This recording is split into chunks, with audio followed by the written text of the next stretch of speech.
व्रत शिव महापुराण कथा को कि व्रत बहुत बड़ा है, बहुत बड़ा व्रत है, तो उसको छोटा करने का भी तो तरीका शास्त्रों में कहा गया है।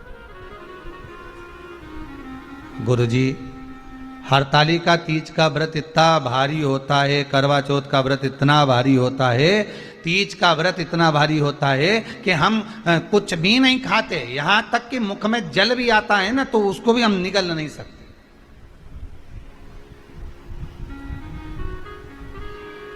अब इतना भारी व्रत,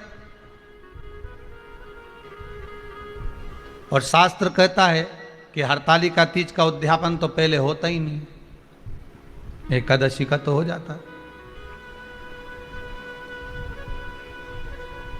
और यहां तो हरतालिका तीज का, अब एकादशी का तो आप 26 एकादशी जब आपकी पूरी हो जाए, 3 वर्ष बाद अधिक मास आ जाए, 26 पूरी एकादशी का व्रत करो, तुम 11 पे करो, तुम्हारी मर्जी पड़े, 26 एकादशी पर जब व्रत करोगे तो ये आपके ऊपर है, 26 पर करो। पर हरतालिका तीज का जो व्रत है, इसका उद्यापन तो ना तो पहले होए, और इसका उद्यापन ना 13 वर्ष के पहले होए। इसका उद्यापन तो जब तक कन्या हो, चाहे स्त्री हो, चाहे नारी हो, चाहे पुरुष हो, हरतालिका तीज का अगर उसको उद्यापन करना है तो 13 वर्ष तक तो आपको व्रत करना ही पड़ेगा, उसके बाद ही इसका उद्यापन होता है।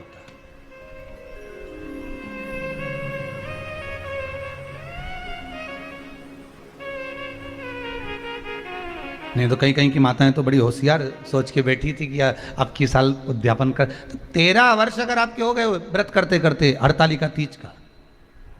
हरतालिका तीज जानते हो ना?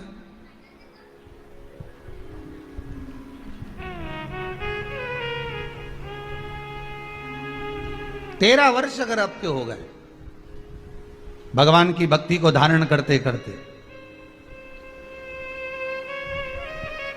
13 वर्ष अगर आपके हो गए हैं भगवती स्मरण करते करते, उसके बाद में आप बड़े प्रेम से, बड़े आनंद से आप व्रत का उद्यापन करो, कोई मना नहीं। पर यदि आप उद्यापन कर रहे हो और आपका मन है कि मुझे उद्यापन करना ही है, तो 13 वर्ष तक जिस भाव से आप भगवान का व्रत कर रहे हो, साधना कर रहे हो, स्मरण कर रहे हो, उसी भाव से आप उसको करें।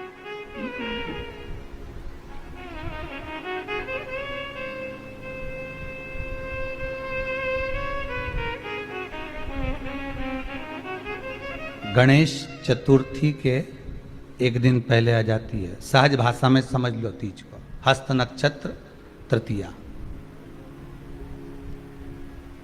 उसमें सबसे ज्यादा जरूरी है हरतालिका तीज का पूजन अगर आप कर रहे हो, और हरतालिका तीज का अगर आप स्मरण कर रहे हो, तो उसमें सबसे ज्यादा अगर कोई जरूरी है तो शंकर भगवान जहां विराजमान होते हैं उनके ऊपर उनकी 5 कन्याओं का होना जरूरी है। मतलब ऊपर फुलेरा बंधना जरूरी। फुलेरा का मतलब जानते हो?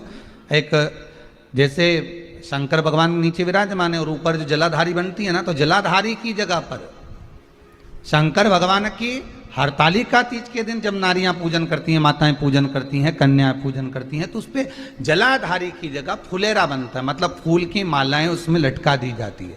अब कितनी माला लटकाना चाहिए? प्रयास करना चाहिए कम से कम 5 माला उसमें होना जरूरी है, और 5 से ज्यादा भी लटकाओगे चलेगा, पर 5 से कम नहीं होना चाहिए फुलेरा। 5 कौन कौन है ये?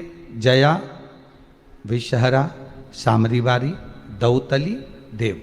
शंकर भगवान की 5 बेटी। इससे अधिक अगर आप लटका रहे हो तो शंकर भगवान की और भी बेटियों का व्याख्यान है। मनसा है, अशोक सुंदरी है, ये शंकर भगवान की पुत्रियां। नर्मदा जी का स्मरण आ जाता है, नर्मदा है। तो ऐसा बेटियों का तो आप ज्यादा लटकाओगे चले जाएगा, पर कम नहीं। जैसे हरतालिका तीज का जो उद्यापन होता है, उद्यापन में सबसे मुख्य चीज क्या होती है कि जो भी आप वस्तु दान दे रहे हैं, जो भी आप वस्तु समर्पित कर रहे हैं, हरतालिका तीज के उद्यापन में जो भी सामग्री आप दे रहे हैं वो 5 होना चाहिए।